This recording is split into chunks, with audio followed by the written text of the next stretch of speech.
میں نے اپنی صحیح بخاری میں ہر حدیث لکھنے سے پہلے دو کام کیے. ایک تو میں نے غسل کیا اور دوسرا میں نے 2 نفل ادا کیے. کہ بخاری شریف آپ نے ایک رافضی کہا نام لے کر جس کا نام احمد تھا، وہ بھی یہ مانتا تھا کہ کتاب اللہ کے بعد صحیح ستہ میں سب سے صحیح ترین کتاب بخاری شریف ہے. فرمایا تان کا شائبہ بھی ہوتا تو امام بخاری جیسا محدث اپنی کتاب میں ہرگز ان کی روایت کو ذکر نہ کرتے. جب علم آیا تو پھر علم کی زکوٰۃ بھی ضروری ہے. اب صاحب جو میرے بعد قیامت تک میری حدیث کو روایت کریں گے وہ میرے خلفاء ہیں. فرمایا میری امت کا بچہ جو پڑھ کے عالم دین بنے گا میں اس کو اپنے خزانے کی چابی بنا دوں گا. الحمدللہ رب العالمین والصلاة والسلام علی خاتم النبیین سید الرسل و خاتم المعصومین وعلی آلہ واصحابہ اجمعین. اما بعد فاعوذ باللہ من الشیطان الرجیم. بسم اللہ الرحمن الرحیم. وما آتاکم الرسول فخذوه وما نہاکم عنہ فانتہوا. صدق اللہ العظیم وصدق رسولہ النبی الکریم الامین. ان اللہ وملائکتہ یصلون علی النبی یا ایہا الذین آمنوا صلوا علیہ وسلموا تسلیما. الصلاة والسلام علیکہ یا سیدی یا رسول اللہ وعلا آلکہ واصحابکہ یا سیدی یا حبیب اللہ. مولا صلی وسلم دائما ابدا علی حبیبکہ خیر الخلق کلہم. خدایا بحق بنی فاطمہ کہ بر قول ایمان کنی خاتمہ. اگر دعوتم رد کنی ور قبول منو دستو دامان آل رسول صلی اللہ علیہ وسلم.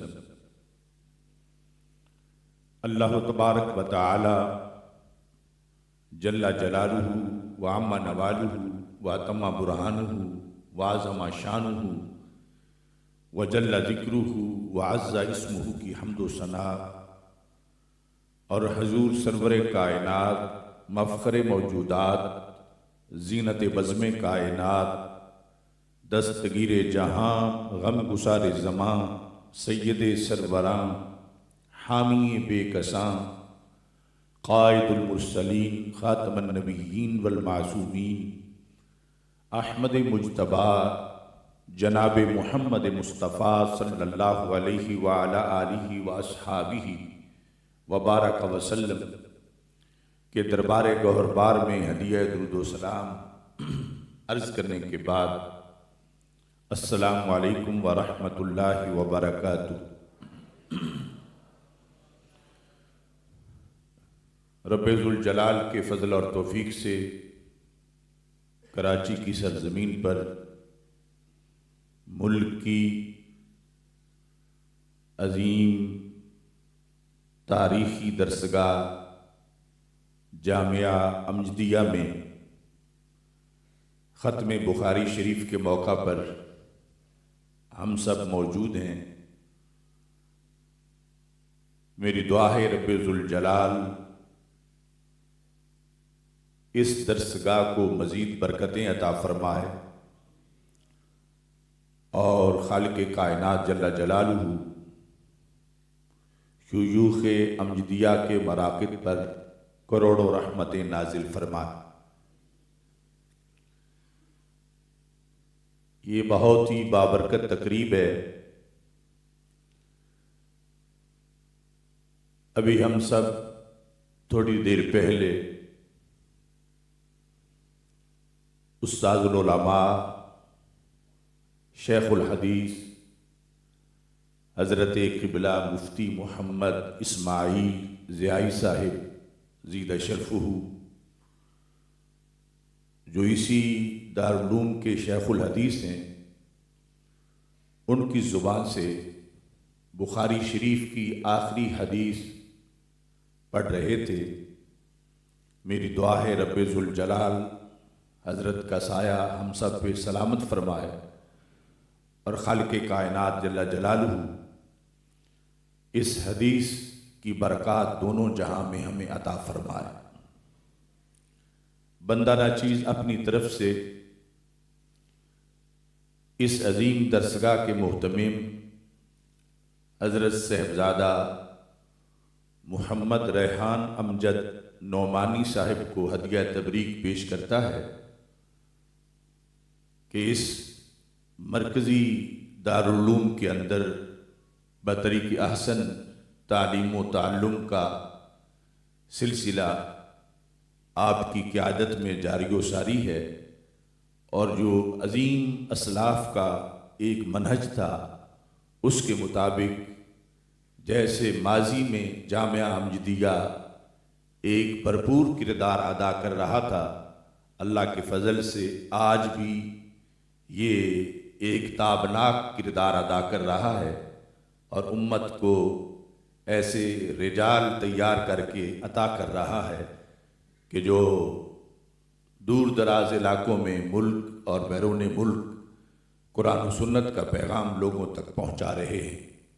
اس سلسلہ میں بندہ ناچیز حضرت مفتی محمد اختر اقبال سعیدی صاحب اور جامعہ کے دیگر مدارس کو بھی ہدیہ تبریک پیش کرتا ہے، چونکہ یہ تعلیم و تعلم کا سلسلہ اتنا بڑا سلسلہ ہے کہ نبی اکرم نور مجسم شفیع معظم صلی اللہ علیہ وسلم کی تعلیمات سے یہ معلوم ہوتا ہے کہ پوری امت کے جو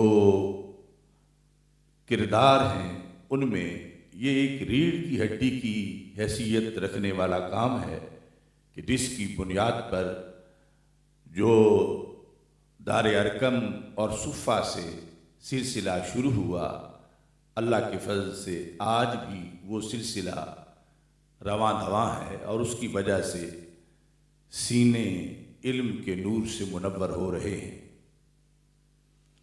حدیث مصطفیٰ صلی اللہ علیہ وسلم پڑھنا اور پڑھانا یہ ایک حضوری کا ذریعہ ہے کہ جس کی بنیاد پر عشق رسول صلی اللہ علیہ وسلم کی تشنگی جو ہے اس کو سیرابی کا مقام حاصل ہوتا ہے۔ حضرت امام بخاری رحمۃ اللہ علیہ نے جس وقت محمد بن ابی حاتم کو حدیث لکھاتے لکھاتے دیکھا کہ کافی وقت گزر گیا ہے، تو آپ نے یہ ارشاد فرمایا جو ذہبی نے سیر اعلام النبلاء میں لکھا ہے، فرمایا طب نفسا، اے میرے شاگرد خوش رہو، ان اہل الملاہی فی ملاہیہم والتجار فی تجاراتہم واہل الصناعات فی صناعاتہم وانت مع النبی واصحابہ صلی اللہ علیہ وسلم، کہ میرے شاگرد تم کتنے خوش نصیب ہو کہ اس وقت جو گپیں لگانے والے ہیں وہ گپیں لگا رہے ہیں، جو صنعت کار ہیں وہ صنعتوں میں مصروف ہیں، جو تاجر ہیں وہ تجارت کر رہے ہیں، لیکن آپ کہاں ہو؟ فرمایا انت مع النبی و اصحابہ صلی اللہ علیہ وسلم، اگرچہ تم میرے پاس بیٹھ کر مدینہ منورہ سے کہیں دور حدیث پڑھ رہے ہو، حدیث لکھ رہے ہو، لیکن انت مع النبی و اصحابہ صلی اللہ علیہ وسلم، آپ نے جو وقت محمد بن اسماعیل بخاری کے پاس گزارا ہے، یہ تمہارا وقت حقیقت میں اللہ کے رسول علیہ السلام کے دربار میں صحابہ کی معیت میں گزرا ہے۔ یہ تعلیمی نظریہ صرف اہل سنت و جماعت کے پاس ہی موجود ہے کہ جہاں بھی دنیا میں بیٹھ کر یہ تعلیم و تعلم کا سلسلہ جاری کرتے ہیں، جاری رکھتے ہیں، یہ عقیدہ ہوتا ہے کہ ہم اللہ کے رسول علیہ السلام کے دربار میں حاضر ہیں اور وہ ہم پہ نظر کرم فرما رہے ہیں۔ امام بخاری رحمۃ اللہ علیہ نے 16 سال میں یہ سوغات امت کے لیے تیار کی اور اس کا یہ اہتمام کیا۔ فرما ما ودعت فی کتابی الصحیح حدیثا الا اتصلت قبل ذلك وصلیت رکعتین، میں نے اپنی صحیح بخاری میں ہر حدیث لکھنے سے پہلے 2 کام کیے، ایک تو میں نے غسل کیا اور دوسرا میں نے 2 نفل ادا کیے۔ یہ اگرچہ نہ قرآن میں حکم ہے واضح طور پر، نہ حدیث میں ہے، نہ خلفائے راشدین کا عمل ہے، لیکن اس کے باوجود اس عمل کو بدعت نہیں کہا جاتا، سنت ہی کہا جاتا ہے۔ اور یعنی امام بخاری وہ اہل سنت کے امام ہیں اور وہ بدعتی نہیں ہو گئے اس کام کی وجہ سے، چونکہ بدعتی روایتی قبول نہیں ہوتی، تو جو معمولات اہل سنت کا ماخذ ہے وہی امام بخاری کی تعلیمات کا بھی ماخذ ہے۔ اور پوری بخاری لکھنے سے پہلے جو کام انہوں نے کیا وہ اس زمرے میں آ رہا تھا وَتُعَزِّرُوهُ وَتُوَقِّرُوهُ، کہ جب رسول اللہ صلی اللہ علیہ وسلم کی ذات کی توقیر ہے تو بات کی بھی توقیر ہے۔ تو یہ بات کی توقیر ہے کہ آپ نے غسل بھی کیا اور 2 نفل بھی پڑھے، تو جس وقت یہ یقیناً بدعت نہیں، تو پھر اہل سنت کے جو معمولات ہیں جو اس طرح کے ہیں وہ سارے کے سارے مسلک بخاری کے مطابق ہیں۔ اگر انہیں کوئی بدعت کہے گا تو اسے کوئی اپنا بخاری ڈھونڈنا چاہیے کہ جس کا وہ موقف ہو جو ان کے بیانیے کی حمایت کرتا ہو۔ حضرت امام بخاری رحمۃ اللہ علیہ کا کمال یہ ہے کہ آپ کی بخاری ہر جہت سے اس میں ایک عمدگی اور قدوہ ہونے کی صلاحیت موجود ہے۔ عادات بخاری دیکھیں یا اغراض بخاری دیکھیں یا تراجم بخاری دیکھیں یا متن دیکھیں، استدلالات دیکھیں، ہر جہت میں دامان باغباں سے کف گل فروش تک بکھرے پڑے ہیں سینکڑوں عنواں میرے لیے۔ تراجم ایسے کہ کسی کتاب کے تراجم اس درجہ کے نہیں۔ فقہ البخاری فی تراجمہ ہی، امام بخاری کی فقاہت کا آفتاب طلوع ہوتا ہوا کسی نے دیکھنا ہو تو وہ بخاری شریف کے تراجم پڑھ لے کہ کتنی علم میں فقاہت بھری ہوئی ہے اور حدیث شریف سے استدلال کا کتنا عمدہ طریقہ موجود ہے، اور اسی کے اندر فقہی اصولوں کی ماخذ کی یہ حیثیت بھی موجود ہے۔ اور شرائط بخاری دیکھیں تو وہ سر فہرست، امت میں کسی محدث کے نزدیک اتنی کڑی شرائط نہیں تھی جتنی کڑی شرائط امام بخاری رحمۃ اللہ علیہ کی اسناد کی ہیں، اور اس بنیاد پر ہی کتاب اللہ کے بعد یہ صحیح ترین کتاب قرار دی جاتی ہے۔ متون اپنی جگہ ان کی ایک اہمیت ہے، تعلیقات بخاری کا اپنی جگہ ایک مقام ہے، اور پھر رجال بخاری اپنی جگہ ایک سند رکھتے ہیں، یہاں تک کہ ایک عام مسئلہ جو آج بھی ہمارے لیے معاشرے میں ایک آزمائش ہے، حضرت سیدنا امیر معاویہ رضی اللہ تعالی عنہ کے لحاظ سے جو کچھ لوگ ڈاواں ڈول ہوتے ہیں، حضرت مجدد الفسانی رحمۃ اللہ علیہ مکتوبات شریف میں لکھتے ہیں، فرمانے لگے کہ اس مسئلہ کو بھی سمجھنے کے لیے بخاری شریف پڑھنی چاہیے، کہ بخاری شریف آپ نے ایک رافضی کہا نام لے کر جس کا نام احمد تھا، وہ بھی یہ مانتا تھا کہ کتاب اللہ کے بعد صحاح ستہ میں سب سے صحیح ترین کتاب بخاری شریف ہے۔ فرمایا کہ بخاری شریف اگر شائبہ تان در معاویہ رضی اللہ تعالیٰ عنہ و روایت معاویہ رضی اللہ تعالیٰ عنہ بودے، ہرگز در کتاب خود از روایتی ذکر نہ کر دے، کہ اگر حضرت سیدنا امیر معاویہ رضی اللہ تعالیٰ عنہ کے بارے میں تان کا شائبہ بھی ہوتا، ایک تو ہے نا خود تان کا شائبہ بھی ہوتا، تو امام بخاری جیسا محدث اپنی کتاب میں ہرگز ان کی روایت کو ذکر نہ کرتے.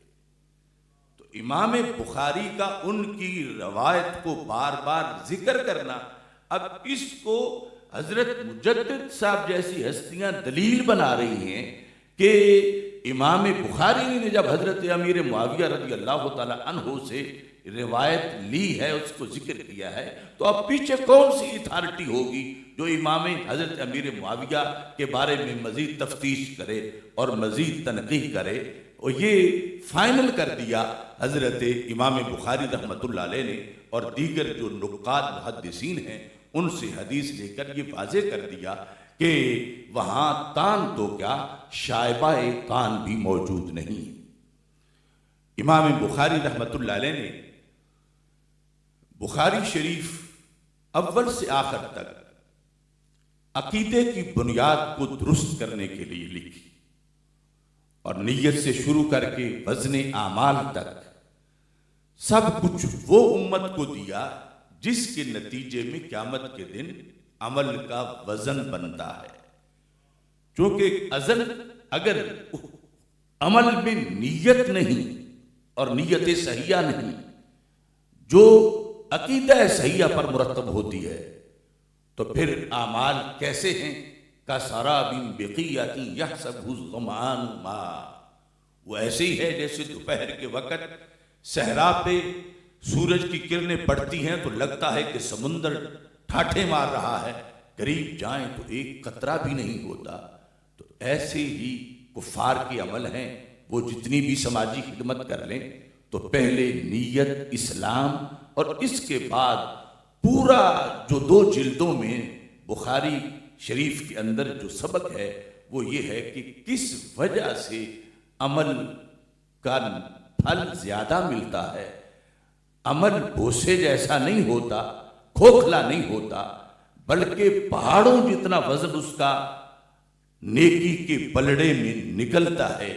یہ سارا ذکر کرتے ہوئے اس کے اندر بیس اس چیز کو قرار دیا، اگر عقیدہ صحیحہ ہے تو پھر نماز، روزہ، حج، زکوٰۃ سب کا فائدہ ہے، اور اگر عقیدے کے پیپر میں ہی کوئی فیل ہے تو اس کے عمل کا کوئی وزن نہیں نکلے گا. فلا نقیم لہم یوم القیامت وزنا، وہ بالکل رائے گاں چلا جائے گا، اور اس کا عمل ہرگز اس کو راہ جنت کی طرف نہیں لے جا سکتا.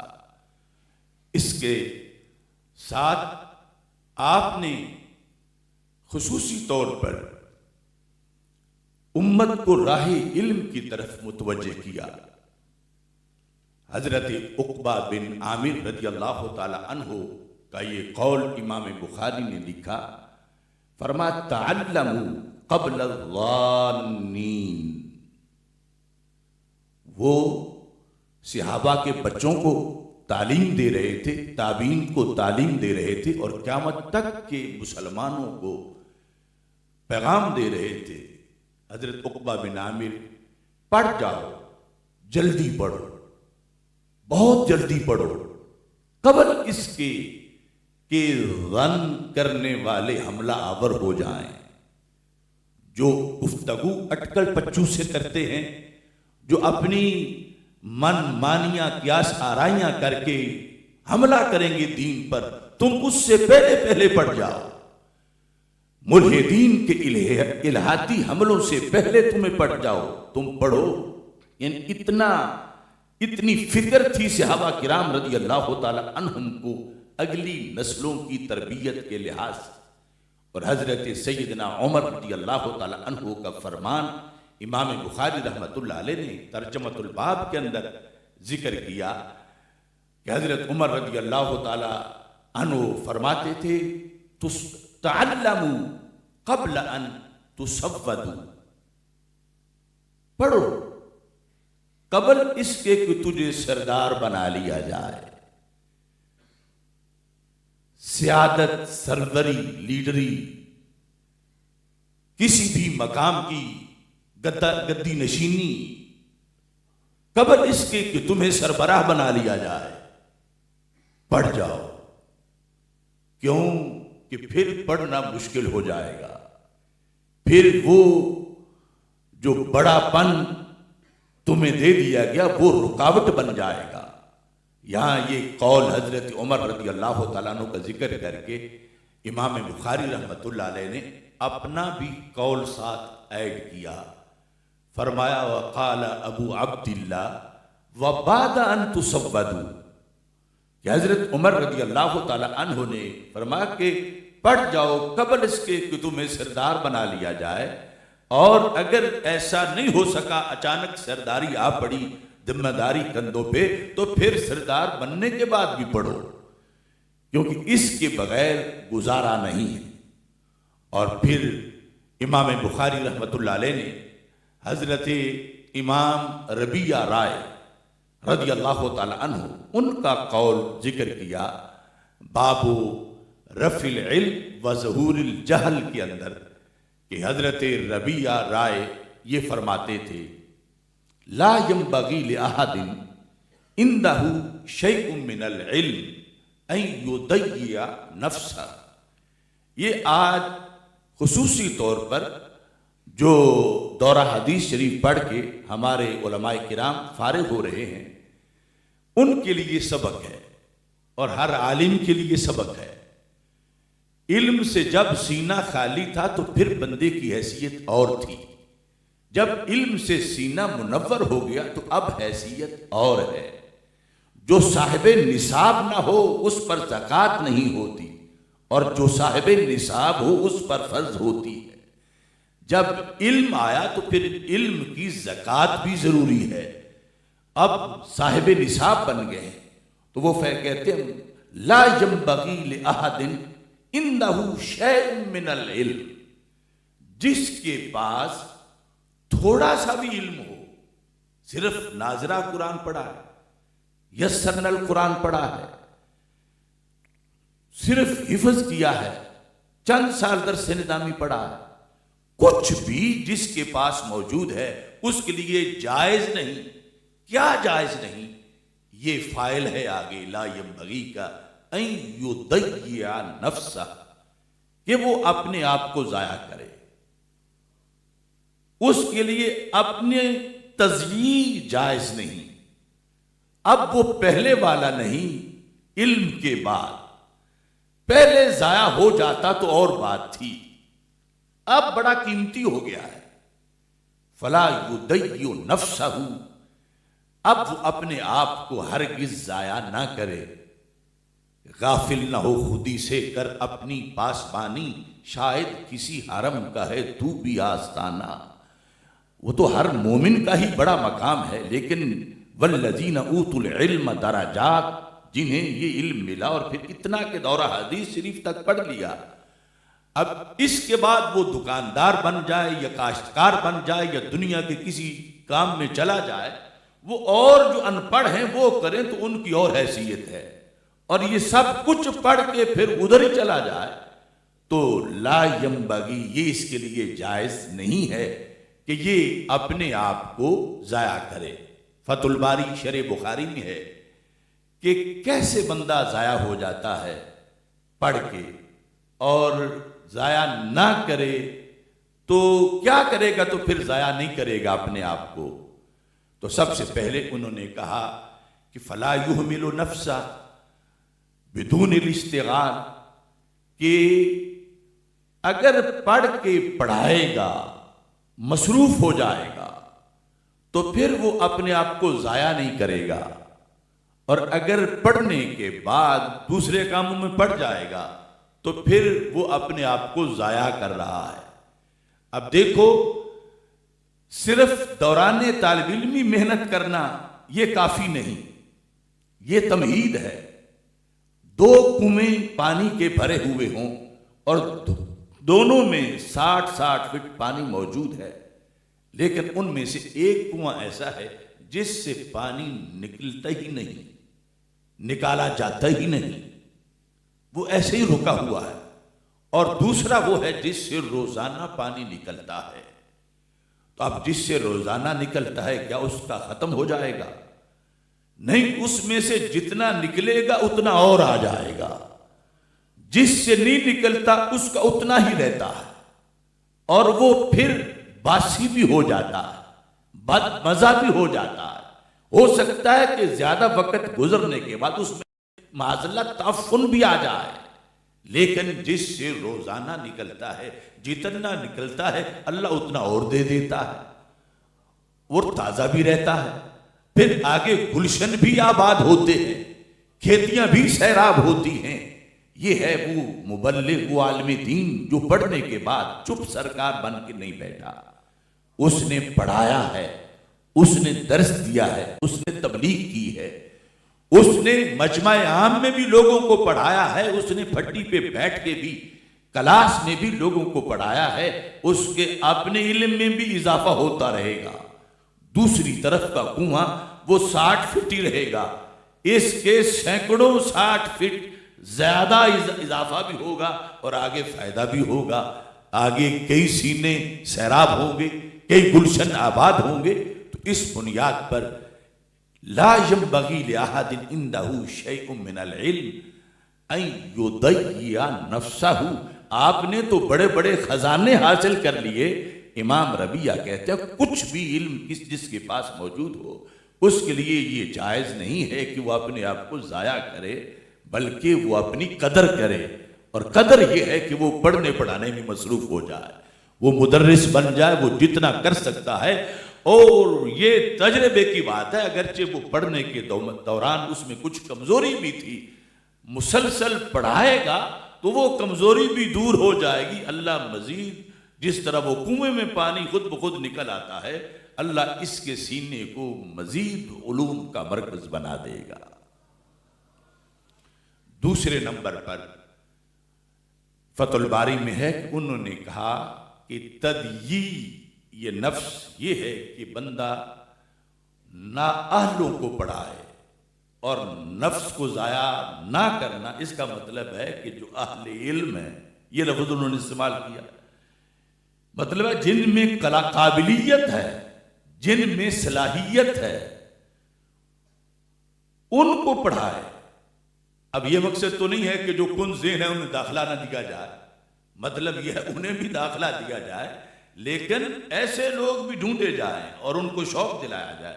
یہ نہیں کہ شائننگ سٹار سارے جو ہیں وہ یونیورسٹیوں میں بیٹھے ہوں اور ادھر کن ذہن آ جائیں، یہ دین کی شان ہے، اس کو کن ذہن دیتا ہے، یہ اس کو بھی شائننگ سٹار بنا دیتا ہے۔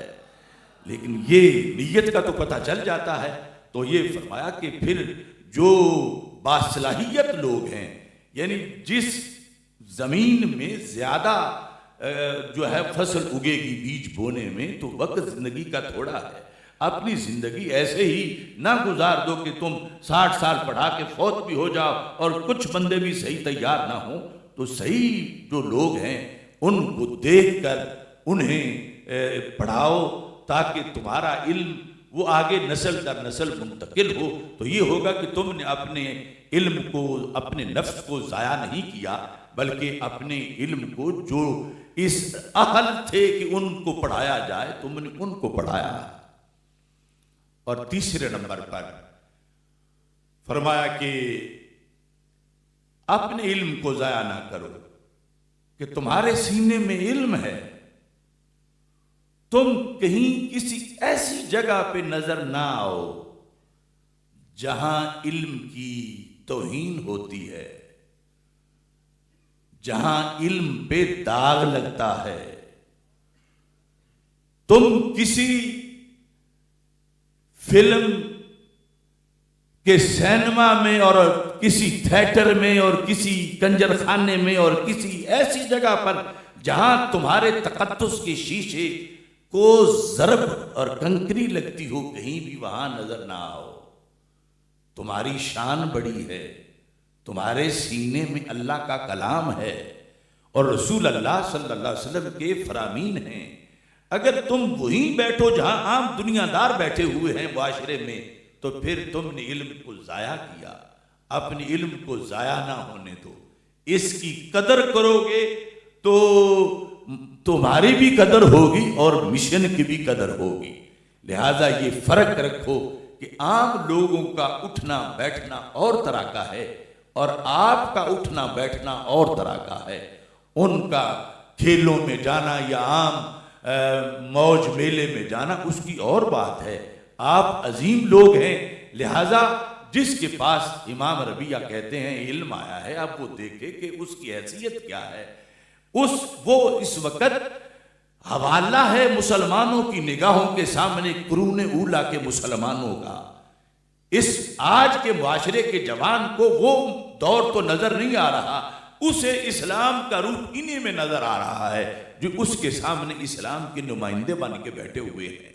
تو پھر ان کا کردار اتنا بلند ہو، ان کی گفتار اتنی اعلیٰ ہو اور اطوار اتنے اچھے ہوں کہ دیکھنے والا جو ہے ان کی خاموشی سے بھی علم حاصل کرے اور کردار کی خوشبو حاصل کرے۔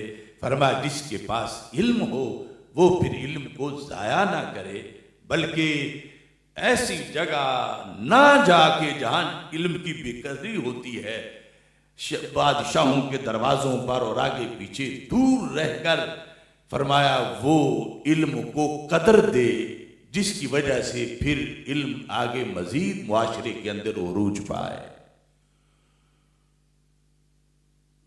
چوتھے نمبر پر جو ویسے انہوں نے تیسرے نمبر پر ذکر کیا وہ بھی بات بڑی عجیب ہے، فرمایا ان یشاہر نفسہ، وہ اپنی تشہیر کرے۔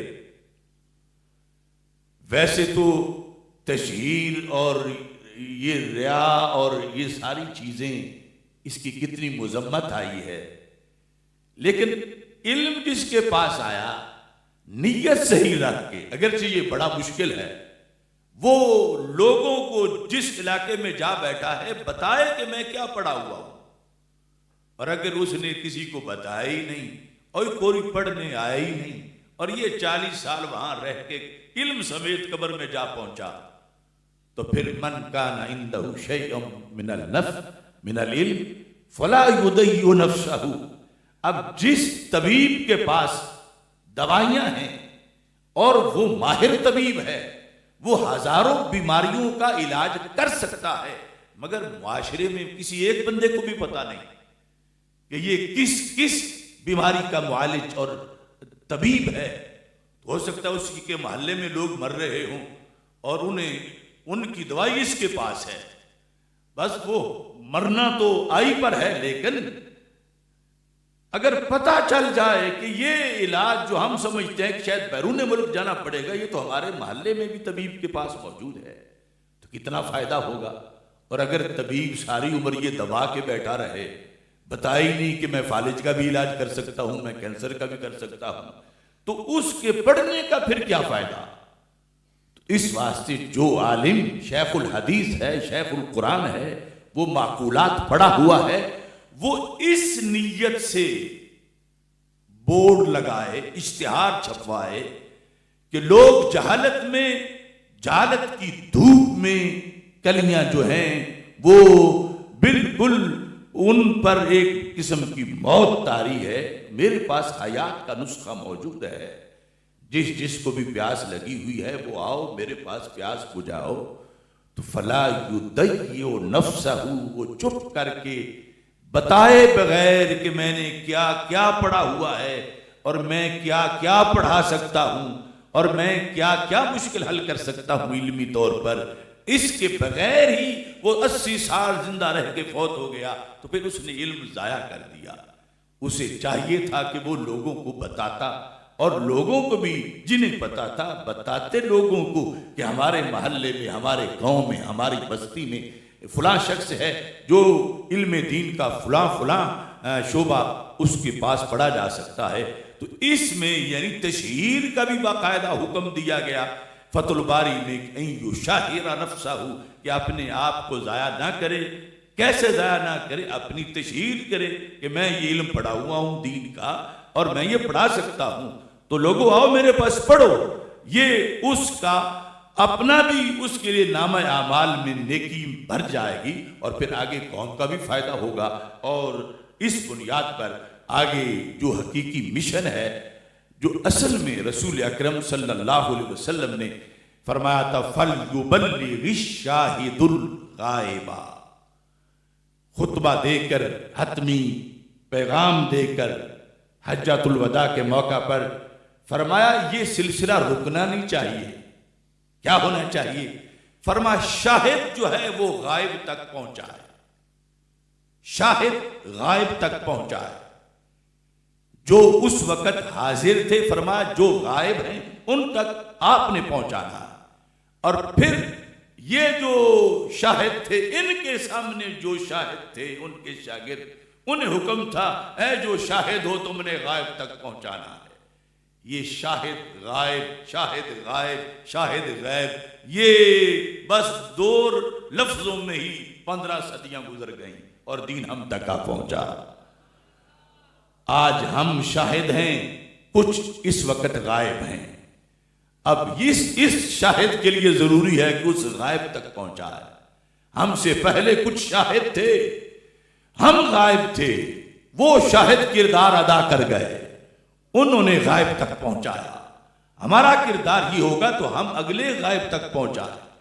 اس بنیاد پر یہ یعنی علم کی زندگی، یہ ملت کی زندگی ہے، اور نبی اکرم نور مجسم شفیع معظم صلی اللہ علیہ وسلم نے جو ڈیوٹی لگائی، جو کار امت میں بالکل سب سے عیاں ہے، فَلْيُبَلِّغِ الشَّاهِدُ الْغَائِبَ، اگر وہ شاہد وہاں تک ہی بات رک جاتی تو آج ہمارے پاس کیسے پہنچتی؟ یہ شاہد غائب، شاہد غائب، شاہد غائب کا سلسلہ جاری رہا، چلتے چلتے وہی لفظ جو کبھی ہمارے آقا علیہ السلام کی زبان سے نکلے تھے، آج ہم اپنے شیخ الحدیث صاحب کی زبان سے سن رہے تھے۔ اس واسطے ہمارے آقا صلی اللہ علیہ وسلم نے فرمایا اللہم ارحم خلفائی، اے اللہ میرے خلفاء پہ رحم کر۔ قیلا ومن خلفاؤک، کہا گیا یا رسول اللہ صلی اللہ علیہ وسلم آپ کے کون خلفاء ہیں؟ یعنی خاص پس منظر میں اس حدیث کے لحاظ سے جب پوچھا گیا، فرمایا الذین یروون احادیثی من بعدی، جو میرے بعد قیامت تک میری حدیث کو روایت کریں گے وہ میرے خلفاء ہیں۔ اب کتنی بڑی سیٹ ہے، کتنا بڑا منصب ہے، کس ذریعے سے؟ حدیث پڑھنے پڑھانے سے۔ نطر اللہ عبدا سمع مقالتی فحفظها ووعاها واداها، ہم اپنے بزرگوں سے، پیروں سے، استادوں سے دعا کراتے ہیں، لیکن وہ دعا اس کا کیا کہنا جو نبیوں کے سلطان فرما گئے ہیں، اور ہم نے اس کا مستحق بننا ہے تھوڑا سا کام کر کے، دین پڑھنا ہے۔ سرکار صلی اللہ علیہ وسلم فرما گئے ہیں اے اللہ اس بندے کا چہرہ ہمیشہ تر و تازہ رہے، کبھی وہ مرجھانے نہ پائے، معاشر میں بھی گلابوں کی طرح رہے۔ کون؟ من سمع مقالتی، جس نے میری حدیث کو سنا، اور صرف سنا نہیں، فحافظہا، اسے یاد کر لیا، صرف ایک مرتبہ یاد نہیں کیا، ووعاہا، اسے ہمیشہ محفوظ رکھا، واداہا، اور آگے کسی تک پہنچا دیا۔ یہ ایک نکھت و نور کا سفر ہے، ایسی تازگی کے صرف دنیا میں نہیں، صرف برزخ میں نہیں، آخرت میں بھی یہ انسان کو عروج دینے والا علم ہے جو سید المرسلین حضرت محمد مصطفیٰ صلی اللہ علیہ وسلم کے سینہ پر نور کی سوغات ہے، اور آپ کی مقدس زبان کی برسات ہے، اور آج یہ مدارس ہیں جہاں اس کو آگے تقسیم کیا جا رہا ہے، اور آپ تو خوش نصیب ہو کہ اتنے سال لگا کر آپ اس منظر تک پہنچ گئے کہ دورہ حدیث پڑھ لیا، ورنہ شیطان تو گھر سے جو بچہ نکلتا ہے تو پہلے دن ہی اس کو روکتا ہے کہ نہ جا، اگر مدرسہ میں پہنچ جائے پھر کہتا ہے کہ یہاں ناشتہ ٹھیک نہیں، گھر جا، اگر پہلا سال پڑ جائے تو اگلے سال نہیں آنے دیتا، اگلے سال آ جائے تو پھر رستے سے بھگاتا ہے۔ کتنے یعنی شیطان پر یہ آفت ہے کہ کوئی بندہ پورا عالم دین بن جائے، وہ سمجھتا ہے کہ یہ تو میرا سب کچھ کیا ہوا ہے، اس پہ پانی پھیر دے گا، چونکہ میرے آقا علیہ الصلوۃ والسلام نے فرمایا کہ ان ھذا الخیر خزائن، صحابہ میرے پاس جو خیر ہے یعنی علم ہے یہ تھوڑا سا نہیں، یہ کئی خزانے، کئی خزینے ہیں۔ اب خزانے کا لفظ سنیں تو تصور آتا ہے کہ خزانہ تو بند ہوتا ہے، خزانے کو تالا لگا ہوتا ہے، خزانے پہ پہرے دار بیٹھے ہوتے ہیں کہ کوئی خزانہ کھولے نہیں، تو محبوب صلی اللہ علیہ وسلم آپ دنیا سے چلے گئے، خزانے بند پڑے رہے تو فائدہ کیا ہوگا؟ تو میرے آقا علیہ السلام نے اسی دن فرمایا طوبی لرجل مفتاحا للخیر ومغلاقا للشر، فرمایا میں خاتم النبیین ہوں، میرے خزانے بند نہیں رہیں گے، میرے خزانے قیامت تک ہر صدی میں کھلتے رہیں گے۔ کون کھولے گا؟ فرمایا میری امت کا بچہ جو پڑھ کے عالم دین بنے گا، میں اس کو اپنے خزانے کی چابی بنا دوں گا۔ یعنی یہ جامعہ امجدیہ سے علماء تیار ہوئے، مطلب کیا ہے؟ نبوی خزانہ کھلنے کی چابیاں تیار ہوئی، بدی کو بند کرنے کے تالے تیار ہوئے۔ یہ عالم کی دو شانیں ہمارے نبی علیہ السلام نے بیان کی، مفتاحا للخیر ومغلاقا للشر، خیر کی چابی ہے اور شر کا تالا ہے۔ جہاں ایک ایک جا کے بیٹھے گا خیر کے چشمے بہیں گے، علم ہے، نور ہے، نکت ہے، خوش عقیدگی ہے، اور مغلاقا للشر، شر کے آگے تالا بنے گا۔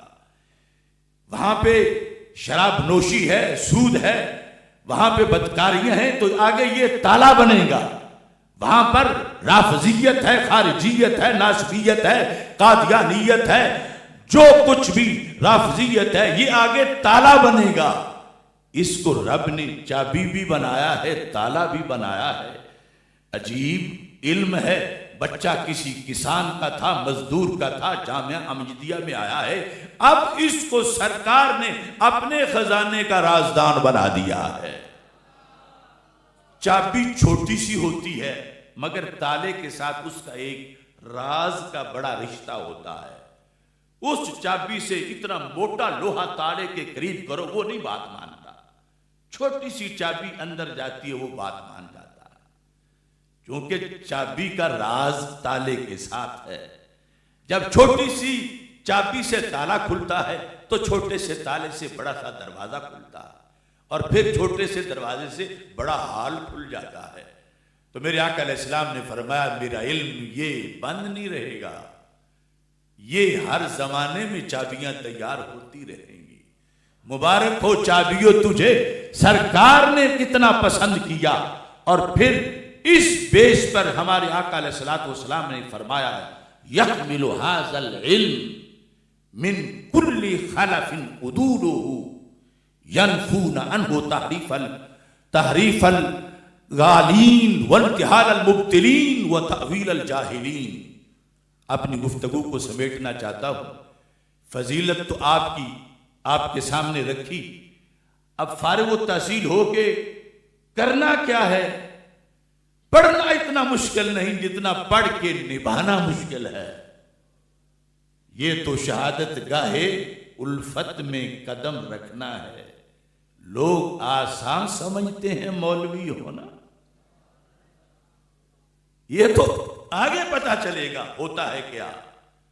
یحمل ھذا العلم، یہ غیب کی خبر ہے ہمارے آقا علیہ السلام کی۔ فرمایا جو بھی طوفان اٹھیں، جو بھی آندیاں آئیں، جو بھی سازشیں ہوں، کبھی بھی ایسا نہیں ہو سکتا کہ میرے علم کے وارث آنا دنیا میں بند ہو جائیں، گوتیں بانجھ ہو جائیں، میری امت کی رغبت ہی ختم ہو جائے دین کی طرف، ایسا نہیں ہوگا۔ یحمل ھذا العلم من کل خلف، ہر جو نئی جنریشن ہے اس میں میرے علم کے وارث ہوں گے، اور ہر پڑھا ہوا وارث نہیں ہے، عدولہ، جو پڑھے گا بھی اور عقیدہ اہل سنت کا ہوگا۔ یہ میں اپنی طرف سے نہیں کہہ رہا، سرکار فرما رہے ہیں یحمل ھذا العلم من کل خلف عدولہ۔ ایک ہے عدالت قول کی، ایک ہے عدالت فعل کی، ایک ہے عدالت اعتقاد کی۔ سب سے اہم عدالت جو ہے وہ عدالت اعتقادی ہے، اور وہ صرف مسلک اہل سنت میں ہے۔ اب دیکھو 100 بندے کا قاتل بخشا گیا، بخاری میں حدیث ہے، وہ فعل کا ظلم تھا، عقیدے کا ظلم نہیں تھا. لیکن عقیدے کا ظلم ان الشرک لظلم عظیم، یہ نہیں بخشا جائے گا. 100 کا قاتل جسے اتنا بڑا مجرم سمجھا جا رہا تھا اس کا تو امکان ہے آج بھی، لیکن جو عقیدے کا مجرم ہے اس کی معافی نہیں. آپ شروع سے پڑھتے آئے ہو کہ ظلم کیا ہے، وضع الشیء فی غیر محلہ، جو جس کا حق ہو اسے ویسے نہ ماننا یہ ظلم ہے. اللہ کا حق ہے کہ وہ وحدہ لا شریک ہے، اس کے ساتھ شریک ماننا ظلم ہے. اہل سنت و جماعت، میں ہزارہا دلائل کی روشنی میں کہہ رہا ہوں، عقیدہ توحید ہو تو اہل سنت عدالت والے ہیں، ظلم سے پاک عقیدہ ہے. عقیدہ رسالت ہو تو اہل سنت عدالت والے ہیں، ہر قسم کے نقص اور توہین سے پاک. اور اگر اہل بیت اطہار رضی اللہ تعالیٰ عنہم اور صحابہ کرام رضی اللہ تعالیٰ عنہم ان کے بارے میں معتقدات کی بات ہو تو اہل سنت کا عقیدہ ہے جو ظلم سے پاک ہے. تو ہر دور میں میری امت میں میرے وارث پیدا ہوں گے، اور اس سے مراد مطلقاً ضرب یضرب پڑے ہوئے نہیں ہیں، وہ ساتھ عدول بھی ہوں گے. جب یہ دونوں شرطیں پائی جائیں گی تو پھر ان کی ڈیوٹی لگے گی. جب فارغ التحصیل ہو جائیں گے کیا کریں گے؟ ينفون عنه تحریف الغالین وانتحال المبتلین وتأویل الجاہلین. وہ 3 کام کریں گے، بڑے بڑے 3 کام، اور یہ تینوں ابھی اندرونی محاذ کے ہیں. اسلام پر جو بیرونی حملے ہیں وہ جواب دینا علیحدہ ہے، پر سب سے پہلے تو وہ یہ کریں گے کہ غالی لوگوں کی تحریف کا وہ جواب دیں گے. کس کا؟ غالی لوگوں کی تحریف کا جواب. ینفون عنہ تحریف الغالین، یہ ہیں ملحد، اوور کلیور، جو تحریف کرنے والے ہیں. اب تو پڑھ کے سمجھ رہا ہے کہ مجھے اب چھٹی مل رہی ہے، میں فارغ ہو رہا ہوں. اسلام کہہ رہا ہے اب تجھے محاذ پہ سپاہی بنا کے بھیج رہے ہیں کہ ہزاروں غالی ہیں جو بیٹھے تحریفیں کر رہے ہیں. کوئی کسی مسند پہ بیٹھ کے تحریف، کوئی کسی گدی پہ بیٹھ کے تعریف کر رہا، جو کسی جگہ حملہ کر رہا ہے. تو سپاہی ہے، اگر تو نے چپ کر کے بیٹھ جانا ہے کہ ٹھیک ہے وہ کرتے پھرے، اگر میں بولوں گا تو مجھے گالیاں ملے گی، مجھے گولیاں لگے گی، تو پھر مقصد پورا نہیں ہوگا، پھر ڈیوٹی میں ناکام ہو جاؤ گے. اس لیے میں کہا تھا میں نے شروع میں کہ لوگ آسان سمجھتے ہیں مولوی ہونا، یہ شہادت گاہ الفت میں قدم رکھنا ہے. اب غالی لوگوں کی تعریف کا مقابلہ کریں گے، یہ امید ہے ہمارے آقا علیہ السلام کو اپنے علماء سے جو ہر دور میں پیدا ہوں گے. پھر فرمایا ینفون عنہ تعریف الغالین وانتحال المبتلین، باطل پرست ہیلا سازی کریں گے. اور عالم دین کو پتا ہے کہ ہیلا سازی ہو رہی ہے، اب اس نے پردہ چاک کرنا ہے. عوام تو ان کو پتہ ہی نہیں ہے، اور یہ بھی اگر ساتھ ہی مل جائے ان کے جنہوں نے ہیلا سازی کی ہوئی ہے تو پھر دین محمد کا نگہباں کون بنے گا؟ فرمایا اس عالم کی ڈیوٹی ہے کہ یہ ہیلا پرستوں کی ہیلا سازی کا پردہ چاک کر دے گا. وَتَأْوِيلَ الْجَاهِلِينَ، پھر تیسرا حملہ جاہل لوگوں کی تعویل کا ہے، جن کو مجدد الفسانی رحمت اللہ علیہ صوفیاء خام کہتے تھے. اعلی حضرت فاضل بریلوی رحمت اللہ علیہ نے اپنے فتاوی رضویہ میں ان کی تردید میں بہت سے مقالات فتاوی جاری کیے. ہیں جاہل، لیکن تقاضا یہ ہے جو ہماری زبان سے نکلے اسے شریعت مانے. کسی پیر کا بیٹا ہے، قبلہ بندیالوی صاحب رحمت اللہ علیہ ہمارے استاد فرماتے تھے وہ الف کو کلی کہتا ہے. کلی سمجھتے ہو نا پنجابی میں، الف کو کلی کہتا ہے، لیکن مرید کہتے ہیں یہی معرفت ہے. وتأویل الجاہلین، سرکار دو عالم صلی اللہ علیہ وسلم فرما رہے ہیں کہ جاہلوں کی تعویل کا مقابلہ بھی تو نہیں کرنا ہے، غالیوں کی تحریف کا مقابلہ تو نے کرنا ہے، اور جاہلوں کی ہیلا پرستوں کی ہیلا سازیوں کا مقابلہ تو نے کرنا ہے۔ اتنے محاذوں پر میرے آقا علیہ الصلوۃ والسلام نے ہمیں کھڑا کیا ہے۔ فرمایا کبھی بھی امت بے سہارا نہیں ہوگی، ہر دور میں میرے دین کے وارث پیدا ہوتے رہیں گے، عالم بھی ہوں گے، سنی بھی ہوں گے، اور اس کے بعد یہ جتنے بھی بد عقیدہ لوگ ہیں، یہ وہ تحریف غالی ہو، انتحال مبتل ہو، تعویل جاہل ہو، ان کے مقابلے میں اس کا کام ہے کہ ڈٹ کے کھڑا ہو جائے اور جواب دے۔ اب مجھے آپ یہ بتائیں کہ جب کوئی تحریف کر رہا ہے، ایک نہیں ہزاروں، اور ان کے ساتھ لونڈے گنڈے بدماش ہیں لاکھوں، اور مولوی صاحب کمزور سے، دوسری طرف ہیلا ساز ہیں ہزاروں اور ان کے بدماش ہیں لاکھوں، اور پھر جاہل تعویل کرنے والے ہیں ہزاروں، اور پھر ان کے اس طرح کے مستنڈے لاکھوں موجود ہیں، اور مقابلے میں ایک عالم دین کھڑا ہے اپنے اپنے علاقوں میں جا کر۔ اب آپ اگر یہ کہیں کہ نہیں بولوں تو پھر یاد رکھو دو ہی صورتیں ہیں، یا بولنا ہے یا خاموش رہنا ہے۔ اگر خاموشی کرنی ہے تو پھر سرکار صلی اللہ علیہ وسلم نے جن کی فضیلت بیان کی وہ پھر کوئی اور ہوں گے، پھر ہم نہیں ہوں گے۔ اور اگر بولنا ہے تو پھر یہ امید رکھو کہ تجھے گالی کوئی نہ دے، تو یہ مت امید رکھو۔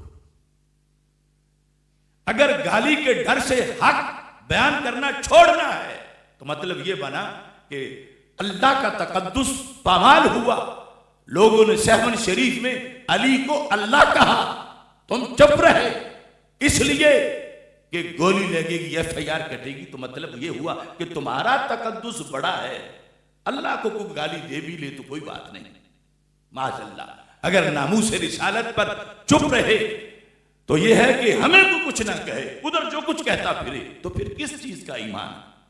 اگر اہل بیت اطہار اور صحابہ کرام رضی اللہ تعالیٰ عنہم کے بارے میں روزانہ گستاخیاں ہوتی رہی، اور ہم یہ کہیں کہ اس سے تو بڑی مشکلات میں پڑ جائیں گے، مسائل میں پڑ جائیں گے، تو پھر جو ہے جنہیں محبوب علیہ السلام نے چابی بنایا ہے، اپنا رازدان بنایا ہے، وہ پھر کوئی اور ہوگا۔ اور مطلب یہ ہوگا کہ ہم بڑے مقدس ہیں، ہمیں کوئی گالی نہ دے، ہمیں کوئی کسی طرح کہ تان نہ کرے، تنقید نہ کرے، ارے کروڑوں تان اپنے پیکر پر برداشت ہیں، مگر کسی میلی نگاہ کو ان محبوبوں کی طرف نہیں دیکھنے دیں۔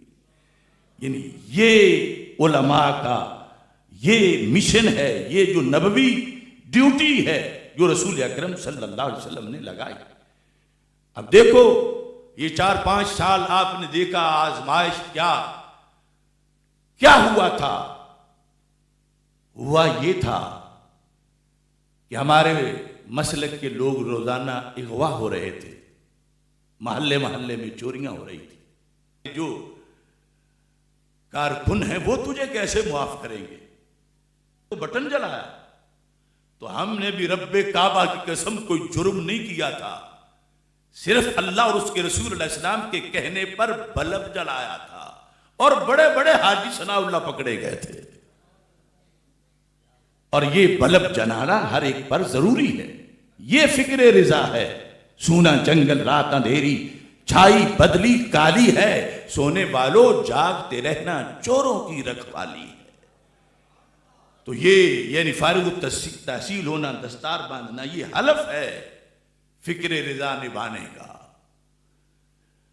میں بکی شریف میں جب میں فارغ التحصیل ہوا تو میں نے حسام الحرمین پہ دستخط کیے، چونکہ میرے شیخ کامل جو بریلی شریف سے 1946 میں دورہ حدیث پڑھ کے آئے، پیر سید محمد جلال الدین شاہ صاحب رحمۃ اللہ علیہ، انہوں نے اپنے دارالعلوم میں اس بات کرے گا، اور ہم لاہور میں سند اسے دیتے ہیں جو حسام الحرمین پہ دستخط کرتا ہے، اور یہ میری تجویز ہے کہ ہر جگہ یہ رائج ہونا چاہیے۔ بلکہ اب نئے سرے سے عصر حاضر کے سارے علماء کو تجدیدی طور پر، یہ نہیں کہ حسام الحرمین کو ہماری تصدیق کا محتاج ہے، وہ تو ایک آفتاب و مہتاب اٹل حقیقت، ماضی میں بڑے بڑے عظیم لوگ انہوں نے جا کر باطل کو بچھاڑا ہے، اور انشاءاللہ آج بھی یہ مرکز اپنی غیرت اور حمیت کے ساتھ اپنا فریضہ سر انجام دے رہا ہے۔